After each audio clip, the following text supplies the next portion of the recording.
자, 이번 시간에는 보도자료 소재, 어떤 게 소재로 좋은지를 좀 말씀드리고, 그 다음에 보도자료 기획하는 거에 대해서 좀 말씀을 드리도록 하겠습니다. 그리고 조금 더 이제 쓰는 것까지 간단하게 좀 연결을 시켜가지고 두 번째 파트를 진행하도록 하겠습니다. 자, 보도자료 소재를 잠깐 볼까요? 자, 정책이라는 거 한번 생각해 보세요. 정책. 정책은요, 말 그대로 국리민복, 재밌습니다. 국가의 이익과 국민의 행복을 위한 겁니다. 그러기 위한 여러 가지 방법들이에요. 그게 뭡니까, 이게요? 이게 우리가 잘 만들어놓고 가지고 있으면 아무 소용없잖아요. 우리 국민들이 써야 돼요. 이용을 해야 되잖아요, 이용. 국민들이 이용 안 하면은 국민이 행복하지 않잖아요. 그렇죠? 그래서 우리는 홍보를 해야 되는 거예요, 바로. 그렇죠? 그래서 보면은 홍보 소재로 정책을 보면은, 흔히 우리가 정책 많이 하잖아요. 근데 실제로 깊이 들어가면 정책이 아니고 정책 캠페인입니다. 그렇죠? 그 다음에 이게 정책이죠. 어떻게 보면요. 법령 제정과 개정. 근데 이 부분은 입법부하고 연결이 많이 되어 있죠. 국회하고. 그래서 실제로 이거는 우리 파트에서는 많이 하지 않습니다. 홍보는요. 우리가 하는 일은 선생님들 하실 게 있는 요일. 그리고 또 하나는 스토리텔링이에요. 그렇죠? 근데 여기와 여기 대해서 제가 어떤 것들이 있는지 보여드리도록 하겠습니다. 자, 정책 유형들. 그렇죠? 홍보 소재를 본 정책 유형이에요.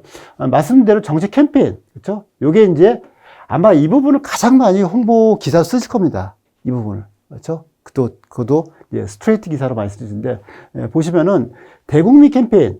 그렇죠? 우리가 국민 상대로 하는 여러 가지 캠페인들, 그 다음에 진행하시면서 하는 업무 협약들, 그 다음에 공청회나 학수대회, 그렇죠? 그 다음에 기념식, 이런 거 많이 하죠. 그 다음에 우리가 여러 가지 통계자료 같은 경우. 이 부분을 이제 통틀어가지고 정책 캠페인이냐, 즉, 정책을 알리기 위한 여러 가지 캠페인들입니다. 그렇죠? 우리 실제 정책은 아까 말씀드린 법령 부분. 실제 요거는 저희가 특히 이제 홍보 소재로 다루진 않습니다. 자, 아마 선생님들께서 요건 특별히 하시지 않을 겁니다. 각 부서에서요. 자, 그 다음에 요거 하나 시켰어요. 스토리텔링. 그렇죠? 자, 갑자기 스토리텔링 나왔는데, 걱정하지 마세요. 스토리텔링이 너무나 광범위하게 넓은데, 지금 선생님께서 생각하신 스토리텔링은 스토리의 3요소만 생각하시면 됩니다. 자, 스토리의 3요소. 인물, 배경, 사건이에요. 그렇죠? 여기서 이번 파트에서는 인물을 먼저 생각하세요. 인물. 요것만 생각하시면 됩니다. 즉, 사람이 있는 이야기, 사례. 이거 스토리를 보시면 됩니다. 결국 스토리는 누가 어디에서 어찌어찌 했다. 이렇게 되는 겁니다. 그렇죠? 그래서 지금 이번 파트에서는 요 인물, 사람이 들어있는 이야기, 사례만 생각하시면 됩니다. 보시면 구성원들, 우리 같이 계신 구성원들의 이야기 다 되죠. 그렇죠? 그 다음에 민원인과의 공감인. 그렇죠? 민원인과 정책 이용자도 어떻게 보면요. 아니면 그들의 정책 이용자가 수혜, 그걸 통해서 뭔가 생활이 바뀌었던 거, 행복해진 거죠. 이런 것들이 전반적으로 스토리텔링이라고 합니다. 뒤에서 또 말씀을 잠깐 드릴 게 있겠지만은 하나 더 말씀드리면은 그러면 이 사례를 구성할 때, 그렇죠? 사례를 구성할 때 하나만 기억하세요. 이 사건의 대문인데 사건은 갈등과 해결 구조입니다. 해결. 결국은 무슨 일이 생겨가지고 해결하는 것. 이게 바로 사건이거든요. 그런데 여기서 갈등을 풀어주는 열쇠. 이게 바로 우리 주제가 되는 겁니다. 이게 바로 우리가 하고 싶은 메시지. 즉, 우리의 정책이 여기 들어가면 되는 겁니다. 정책으로 풀리는 겁니다. 자, 뒤에 제가 사례 있으면은 사례가 나오거든요. 제가 한 번 말씀 좀 드리도록 하겠습니다. 자, 이렇게 여러 가지, 보시면 아래 이제 마을 변호사 이야기. 이따 제가 요 사례를 좀 들 겁니다. 법무부 사례 들 거고, 환경부 사례, 여가부 사례, 그 다음에 지자체도 전부 다 정책 캠페인하고 많이 연결되어 있어요. 그렇죠? 이렇게 보시면 되고요. 자, 지금부터 이제 실제로 보호자를 기획하는 거, 그렇죠? 기획하고 작성하는 거. 말씀드렸지만은 저는 보호자를 작성보다는 기획에 좀 듭니다. 무슨 기획이죠? 메시지 기획. 그렇죠? 결국은 보호자를 우리가 쓰는 이유가 뭡니까? 메시지를 전달하기 위한 거거든요. 그래서 메시지 기획은 보도자료 메시지를, 보도자료에 있는 메시지를 일목요연하게 정리하는 겁니다. 그렇죠? 그런 부분에서 생각하시면 됩니다. 자, 한번 말씀드리는데 저는 이제 중점을 두는 것이 이 기본 구조예요. 결국은 우리가 무슨 일을 하실 때 큰 기본 구조를 만들어 놓고 이 구조에다가 필요한 요소를 집어넣으면 되는 거예요. 그렇죠? 그래서 제가 지금 이 구조를 말씀드릴 겁니다. 그리고 요소들, 그렇죠? 요소들을 집어넣는 것. 메시지야, 이게 바로요. 그렇죠? 요 과정을 그대로 진행할 겁니다. 그러니까 좀 기계적으로 하신다고 보면 됩니다. 탁탁탁 집어넣는 조립식. 그렇죠? 그걸 좀 말씀드리도록 하겠습니다. 자, 지금 우리 처음에서 나온 보도자료예요. 최근에 제가 이제, 이 교재 만들 때 지금 한 건데, 이렇게 구성되어 있습니다. 이 부분 다 아시죠? 여기는 이제 보도자료 기본적인 세팅이고, 여기 보시면은 배포일시라는 게 있습니다. 여기. 요것만 신경 쓰면 됩니다. 그렇죠? 여기 이제 흔히 말하는 엠바고라는 겁니다. 그렇죠? 요거는 엠바고라는 게 뭡니까? 수출입 금지 뭐 이런 게 엠바고라 하는데 언제부터 보호자를 게재해달라는 겁니다. 그러니까 언제까지 쓰지 말라는 겁니다. 오늘 보냈지만은 오늘 보호자를 내가 뿌리지만 오늘 보통 이제 아침에 뿌리거든요. 아침에 뿌리지만은 정책이 발표하면 보호자가 올라가야 되는 거니까 그러면 정책 발표를 오후 2시 하니까 오후 2시 이후에 게재라 그런 얘기 쓰는 겁니다. 다. 근데 보통 근데 엠바고 안 씁니다. 안 쓰고 받는 즉시 뭐 이렇게 많이 하죠. 그렇죠? 아무튼 그런 게 있고요. 자, 중요한 건 여기서부터 이제 틀입니다. 요 제목이 있습니다. 그렇죠? 주제목이라고 합니다. 주제목. 가장 중요합니다. 요 제목이 있고 그다음에 작은 부제목이 있어요. 헤드라인입니다. 주제목, 부제목. 그다음에 첫 번째 요거. 그렇죠? 요게 리듬입니다. 리듬은. 뭐 지금 우리 청 같은 경우 리듬을 조금 더 설명해서 집어넣었네요. 근데 앞선 첫 번째 있는 게 리듬문입니다. 리듬문이고 그다음에 이제 문단이 지금 요걸 문단을 보면 더대 하나, 둘, 셋, 넷, 다섯, 여섯, 일곱, 여덟 개, 아홉 개 이렇게 되어 있네요. 아무튼 약간 소제목까지 태박까지 나눠서 하셨는데 일단 똑같이 보신다면은 이거 다 7개, 8개 되는 문단을 보시면 되는데 첫 번째 문단을 리듬으로 보시면 되고요. 리듬은 그다음에 맨 끝에 있는 문단, 그렇죠? 네. 요게 이제 아까 말씀드린 인용문입니다. 인용문. 요게 이제 좀 약간 특징적인 거예요. 자, 그래서 요걸 중심으로 좀 말씀을 드리도록 하겠습니다. 자, 이거 문체부 겁니다. 그렇죠? 대표적으로 이제 우리 정부기관들이 문체부 거를 모델로 하기 때문에 가져왔는데, 이것도 주제목, 부제목, 여기 이렇게 되어 있죠? 그러면 이게 이제 리듬문 되고, 맨 끝에 있는 요게 이제 인용문이 되겠습니다. 이렇게 이제 보시면 되고요. 자, 요 틀을 이제 한번 제가 만들어 보겠습니다. 이렇게 되어 있어요. 그래서 그걸 꼭 기억하시면 됩니다. 그렇죠? 이 틀을 기억하시고, 여기다가 하나씩 집어넣는 겁니다. 뭘 집어넣죠? 메시지를 집어넣는 거예요. 그래서 요 틀을 꼭 이해하시고, 요 틀에다가 이제 하나씩 집어넣는 작업을 했습니다. 사례는, 아파트에서 말씀드린, 요 기억나시죠? 여기서 메시지 전략에서 메시지 뽑았잖아요. 이걸 중심으로 만들 겁니다. 그렇죠? 아파트에서 만들었던 것 중에서 메시지 전략 보시면은, SRT 한번 말씀드렸잖아요. 그래서 요걸 중심으로 했습니다. 타겟은 20대 장거리 통학 학생이 SRT에서 대상으로 할 때 SRT가 어떤 얘기 얘기할 것인가. 우선순위를 저렴하다, 시세로 좋다, 3번, 4번 이렇게 만들었죠. 자, 요걸 이제 유념하시고, 이렇게 메시지 자본고 있죠. 메시지 개발을 유념하시고, 여기다가 하나씩 집어넣겠습니다. 그렇죠? 자, 주제목부터 위에서 차곡차곡 집어넣을게요. 뭐가 들어가면 될까요? 주제목. 그대로 1번이 들어가는 겁니다. 그렇죠? 그 다음에, 먼저 1번 집어넣을게요. 1번 저렴하다는 내용을 집어넣어서, 이렇게, SRT 탔더니 점심값 벌었어요. 라고 이렇게 집어넣는 겁니다. 물론 이거 제가 미리 썼기 때문에 그런 건데 아무튼 이런 내용이 들어갑니다. 이때 저렴하다는 메시지가 중요하잖아요. 메시지를 점심값 벌었어요라고 약간 좀 상징적으로 썼죠. 그러니까 스토리텔링 한 겁니다. 일종이에요. 그렇죠? 집어넣고요. 그다음에 이제 좀 더 신경 쓰실 게 이런 단어예요. 주체가 되는 단어. 주로 여기에는 기관명이라든지, 그렇죠? 우리는 우리 청 이름이죠. 방위사업청이라든지 아니면 우리의 어떤 정책 이름이라든지 이런 거 반드시 들어가야 됩니다. 제목에는요. 그렇죠? 이게 주제목입니다. 자, 그 다음에 이제 위에서 주제목, 헤드라인을 이렇게 잡으면, 그 다음에 서브 헤드라인이라고 하는 부제목은 뭘 집어넣을까요? 그렇죠? 고민하지 마시라고 그랬죠. 2번, 3번, 4번. 저는 부제목은 꼭 3개 정도 잡으세요. 3개 정도. 그렇죠? 앞에는 이제 2개 잡으셨는데 3개 잡아야지 핵심 메시지가 일목요연하게 보입니다. 자, 그래서 한번 2번, 3번, 4번을 이렇게 들어갑니다. 뭐 3번, 4번은 제가 하지 않았지만 2번만 살려볼게요. 2번이 시설이 좋다는 얘기잖아요. 아까 말씀드린 와이파이가 무료 터진다든지 아니면은 배터리가 있다든지, 그렇죠? 배터리 충전기죠. 콘센트가 있다든지 그런데 그래서 뽑았어요. 그래서 무료 와이파이로 드라마도 볼 수 있어라고 쓸 수 있는 거죠. 그렇죠? 이렇게 하고 3번도 마찬가지로 여기를 쓰는 겁니다. 그다음에 4번 쓰는데 하나 제가 또 말씀드릴 거는 전반적으로 저는 글을 쓸 때 점, 선, 면 전략으로 이렇게 나갑니다. 점을 찍고 선을 긋고 그다음 면으로 만든 겁니다. 그렇죠? 이 점이 뭐냐? 점이 바로 메시지입니다. 아까 메시지 키워드 있죠? 메시지 개발한 거. 키워드라고 할게요. 메시지 키워드가 점이 되고 선은 이 키워드 단어를 연결한 문장입니다. 문장. 그렇죠? 문장.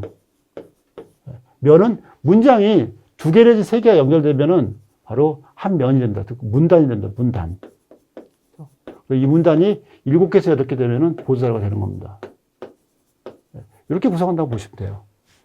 그래서 일단은 점을 선으로 다 연결한 겁니다. 이렇게. 그래서 1번, 2번, 3번, 4번을 쭉 연결합니다. 그래서 점을, 키워드를 선으로 문장화 시키는 겁니다.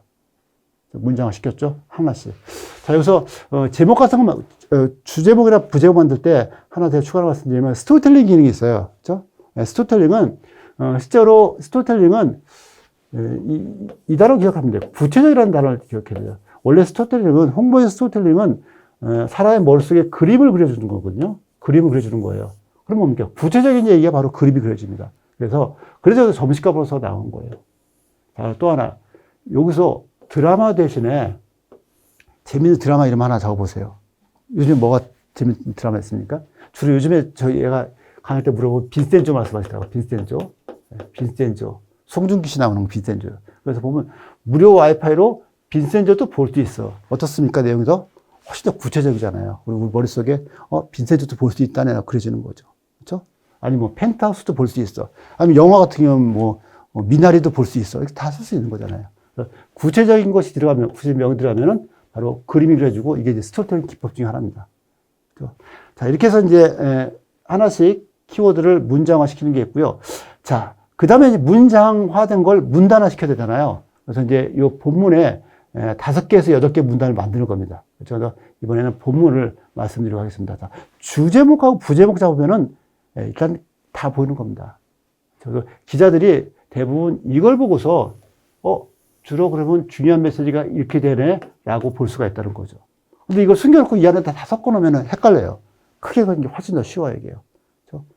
네. 이렇게 해서 만드시면 되고요. 자, 그 다음에 문단화 시키겠습니다. 점선 면입니다, 면. 자, 보시면은. 자, 면인데 첫 번째 면, 바로 맨 위에 있는 면, 리듬이라고 하죠. 보통 리듬을 본문 위라고 생각할 수 있고, 넣을 수 있는데 저는 그냥 안에 넣어봤어요, 본문에. 그죠?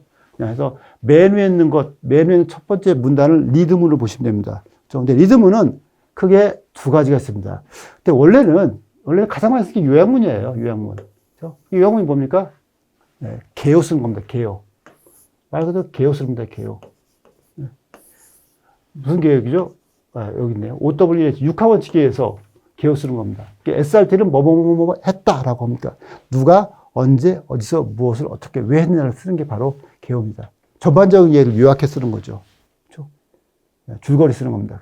그게 이제 가장 흔한 리듬이라고 보시면 됩니다. 가장 흔한. 원래는 그렇게 했는데, 최근에는, 이 요약형 리듬을 말고, 주로 요즘에는, 이 스토리텔링형 문장이 앞에 먼저 나오는 경우가 많이 있습니다. 그렇죠? 왜? 아까도 말씀드렸지만 기사가 소프트하게 됩니다. 연성화되기 때문에 좀 더 앞에 말랑말랑한 이야기 했어가지고 이해를 더 쉽게 만드는 겁니다. 그래서 앞에다가 스토리텔링형 문단을 하나 만들고 그 다음에 요약형을 씁니다. 그렇죠? 그럼 자 보세요. 어떻게 스토리텔링이니까 아까 말씀드렸죠. 인물 배경 사건할 때 인물이요. 인물 얘기 가져오는 겁니다. 이게 인물이 20대 장거리 통학학생이라면 이 학생이 예를 들어가지고 이 학생이다. 점심값 벌었다. 할 수 있네요. 그러면, 예를 들면, 집을 서울에 있는데, 부산에 있는 학교를, 부산대학교라고 하죠. 부산대학교 다니는 학생이, 예전에 KTX 타다가 지금 SRT 탔더니, 한 번 탈 때마다 3,000원씩 이제 세이브가 돼서 그 돈으로 학교 구내식당에서 점심을 사 먹었다라는 얘기를 쓰는 겁니다. 그렇죠? 그래서 부산대학교 다니는 김길도 군을 가로 열고 경영학과 3학년 이렇게 쓰는 겁니다. 쭉. 뭐뭐 했다라고 쓰는 겁니다. 이 얘기 앞에 들어가면 어떻습니까? 이걸 읽어보고서, 저렴하네 느낄 수 있잖아요. 그렇죠? 자, 여기서 때 문단이 2개가 이루어졌습니다. 그 다음에 이제, 문단이 밑에서 하나 더 이루어지죠. 여기 이제, 인용문이 되겠습니다. 인용문. 인용문이 맨 밑에 또 들어갑니다. 그렇죠? 인용문은, 그냥 큰 따옴표로 만들어진 겁니다. 큰 따옴표로 만들어진 건데, 이 큰 따옴표가 글에서는 되게 매력적이에요. 그렇죠? 이 큰 따옴표를 쓰는 순간에 없던 사람이 생겨요. 현장감이 생기는 거예요. 그렇죠? 그래서 큰 따옴표는 잘 활용하면 상당히 매력적인 글을 만들 수 있습니다. 보시면은, 세 가지, 관계자하고 전문가하고 고객이 다 할 수가 있습니다. 근데 주로 많이 하시는 게 이제 관계자죠. 그렇죠? 주로 이 기관장님 많이 하시고, 아니면 우리 국장님, 아니면 우리 팀장님 얘기를 많이 하시는데, 물론 괜찮습니다. 그죠? 예. 반드시 뭐 기관장뿐 아니라, 관련된 분을 하시면 되는데, 자, 이 정보를 왜 씁니까? 쓰는 이유는 현장감 때문에 그래요. 그리고 이거 씀으로써, 예, 내가 만들었는데 이렇더라라고 얘기하는 겁니다. 또 내가 써봤더니 이렇더라 이런 겁니다. 전문가가 시간을 봤더니 이렇더라 얘기하는 겁니다. 즉 신뢰도를 주는 겁니다. 신뢰도. 좀 믿음을 주는 거거든요. 그러니까 신뢰도 있게 써야 되는 겁니다. 그래서 제가 말씀드리고 싶은 것은 관계자라고 쓰지 말라는 겁니다. 이게 가능하면 실명을 쓰는 거죠. 무슨 뭐 팀장 누구는 하고 실명을 써야지. 실명이 있어야지 더 이게 믿음이 가죠.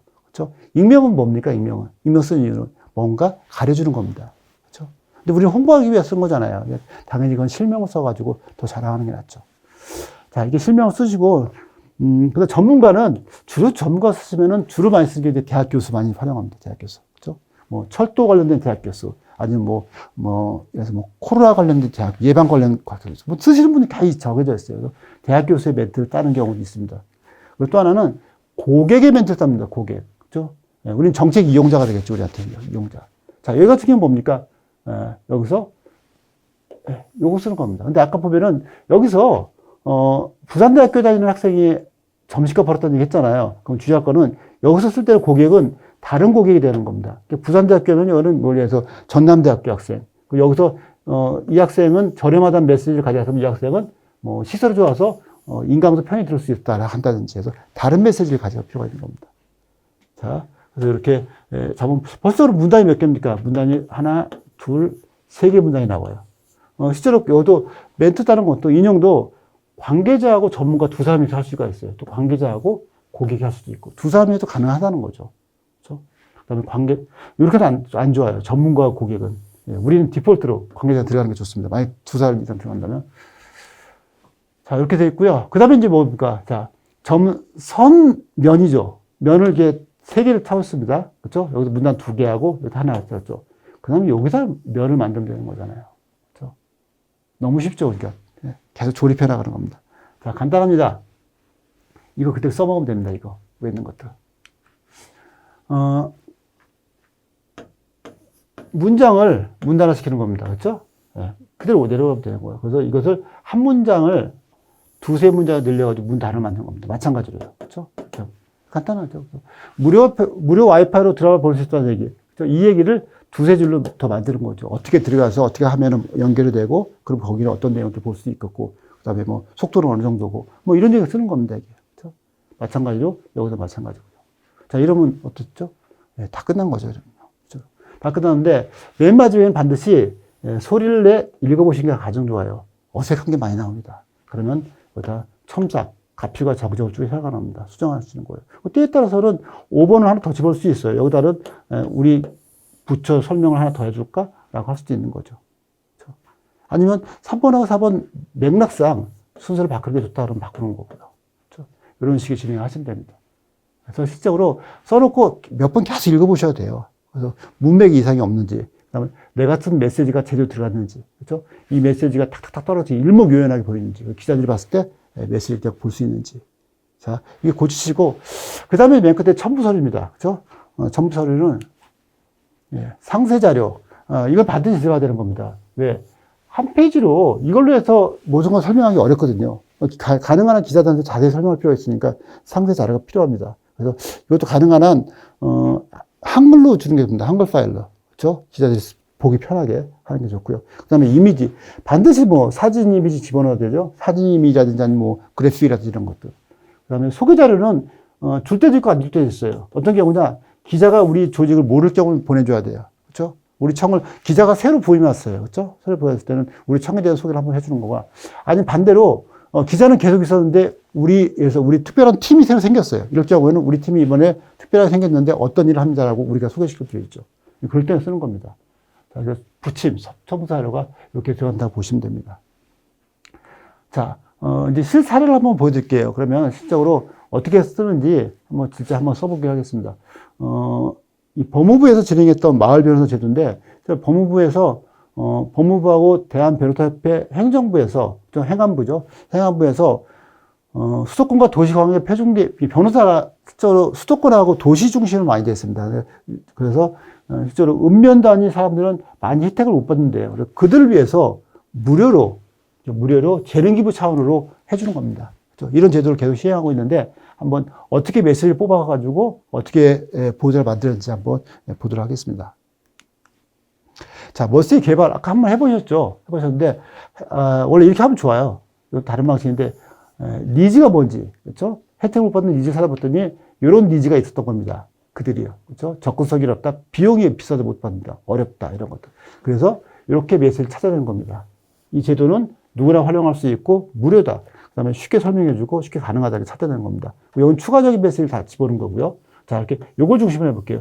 네 개 찾으셨으면은 자, 그다음에 이것을 뭐 했던 거죠? 예, 우선순위인데 일단은 공중이 목표 공중이죠. 목표 공중이 네 파트인데 그 중에서 정책 이용자가 가장 중요하니까 일단 정책 이용자를 대상으로 했을 때 이렇게 순서가 됩니다. 그래서 무료가 1번이고 그다음에 누구나 활용할 수 있다.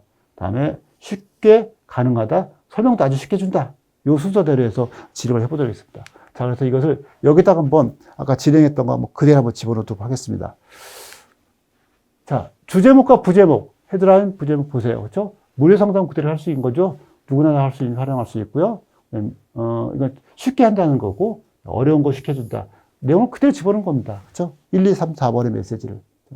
자, 그 다음에 뭐죠? 그 다음에 리듬은 집어넣는 거 하고 인용문 집어넣는 거. 그렇죠? 요거 한번 해볼게요. 리듬은 이렇게 집어넣습니다. 요게 바로 뭡니까? 스토리텔링. 요게 요약형, 개요 쓴 거죠. 6하원칙의 대여 쓴 건데, 실제로 근데 6하원칙은, 다 쓰면 좋은데, 다 못 쓸 경우가 상당히 많아요. 그렇죠? 그럴 때는 너무 무리하지 마시고, 가능한 6하원칙이에요. 예를 들어서, 행사라든지 전시회, 이런 것들은 6하원칙이 충분히 되는데, 없는 것들이 많습니다. 단순한 정책 같은 경우. 근데 아무튼, 6하원칙을 가능하나 맞춰 쓰실 필요가 있고요. 자, 요거 한번 잠깐 볼게요. 그렇죠? 요거는, 스토리텔링인데, 마을 주민 A씨는, 이제 주민 A씨예요. A씨가, 자기가 농사 지으려고 농로에 가려고 하는데 B씨의 토지상에 있는데 B씨 땅을 지나가야 돼요. 못 가게 하는 거죠. 이때 어떻게 했으면 좋겠냐 하는데 어떻습니까? 마을 변호사가 해결해 줬죠. 제도가. 아까 말씀했죠. A씨의 갈등이 생겼죠. 근데 해결했습니다. 근데 변호사가 해결했죠. 요 구조입니다. 자, 구조는 제가 뒤에서 한번 다시 보여드릴게요. 자, 아무튼 스토리텔링과 개요하고 그 다음 뭡니까? 밑에 뭐가 있죠? 인용문. 인용문을 썼습니다. 뭐, 가명 썼는데, 예, 마을 변호사, 진행하고 있는 마을 변호사 한 사람 썼고, 그 다음에, 정책 이용자가 2명을 썼습니다. 그래서 뭐뭐 했습니다. 라고 이렇게 썼죠. 그렇죠? 자, 이렇게 썼고요. 자, 그 다음 중간 거. 중간 거 요거 집어넣으셨죠? 요거? 기억나시죠? 이거요? 그대로 가지고 돌아오면 됩니다. 이렇게. 자, 이렇게 가져가서 하면은, 이거 다 끝난 겁니다. 결국, 여기서부터 하나, 둘, 셋, 네 개를, 여기서 하나, 둘, 셋, 넷, 그대로 가져온 거죠. 그렇죠? 읽어보시고, 좀 이상하다 그러면 순서 바꾸셔도 돼요. 순서 바꾸고, 아니면 좀 더 채울 거 있으면 더 하고. 근데, 뭐, 다 저희가 뭐 만들어 놓은 거라서 그런 건 없을 겁니다. 근데 아무튼 이렇게 진행을 하시면 됩니다. 자, 이렇게 되면 이제, 문장이 다 끝나고요. 그 다음에 이제 하나, 아까 말씀드린 스토리텔링, 제가 한번 더 말씀드릴게요. 하실 때, 주로 우리가 정책하시는 분들은 사례, 미담, 에피소드 이런 걸 스토리텔링 많이 해요. 근데 이렇게 해놓고 이걸 이제 발굴, 사례 발굴, 미담 발굴이에요. 근데 발굴은 스토리텔링이 아니에요. 스토리텔링 하기 위해서는 바로 스토리텔링 구조, 이 갈등과 해결 구조가 있어야 되는 겁니다. 이것만 기억하시면 됩니다. 갈등은 뭐죠? 즉 고객의 갈등입니다. 이용자의 갈등. 문제입니다, 문제. 그리고 해결합니다. 근데 해결할 때 뭘로 해결하냐? 해결 열쇠는 바로 우리가 하고 싶은 얘기. 여기서 뭡니까? 마을 변호사 제도가 되는 거죠. 자, 보면 이렇게 되는 거죠. 갈등은, A씨의 갈등이죠. 고객, 이용자의 갈등. 그래서 해결합니다. 뭘로 해결했죠? 이 제도로, 정책으로 해결한 겁니다. 이 구조가 반드시 들어가야지 잘 된 스토리텔링 구조라고 볼 수가 있습니다. 자, 나와서 한번 스토리텔링을 더 정리해 드릴게요. 지금 했던 방법도 있고, 제가 중간중간에 스토리텔링이 한 크게 5가지가 있는데, 제가 3가지 말씀드렸습니다. 지금 쓴 보자료 내에서, 제목과 부제목에서 했던 거 기억나시죠? 드라마 얘기할 때 드라마 대신에, 드라마 제목, 빈센조도 볼 수 있어. 뭐 이런 거 쓰는 게 바로, 제목과 부제목 쓸 수 있고요. 그 다음에 또 리듬에 쓰는 거. 이거 사례죠, 사례. 리듬에. 리듬에 사례 쓰는 거. 요거 있고요. 실적으로, 그 다음에 인용하는 거, 이것도, 인용 자체가 스토리를 볼 수가 있는 겁니다. 없던 사람이 생겼잖아요. 그래서 이렇게 보시면 되고요. 4번과 5번은 말씀 안 드렸습니다. 요거는 아예 보도자료 자체를 다 새로 하는 거죠. 그러니까 전체 인터뷰 기사 같은 경우가 스토리텔링을 볼 수 있고요. 그 다음에 취재하는 거. 어떤 행사 같은 경우에 사람을 한 사람 취재하는 겁니다. 그 사건이나 이런 걸 하는 것이 아니고, 한 사람을 중심으로 얘기하는 거. 이것도 스토리텔링 기사를 볼 수 있는데, 이 두 개는 제가 말씀드리지 않았습니다. 여기까지. 지금 현재 스트레이트 기사를 쓸 수 있는 게 이 세 가지로 보시면 됩니다. 자, 네. 일단, 두 번째 파트는 여기까지 진행하도록 하겠습니다.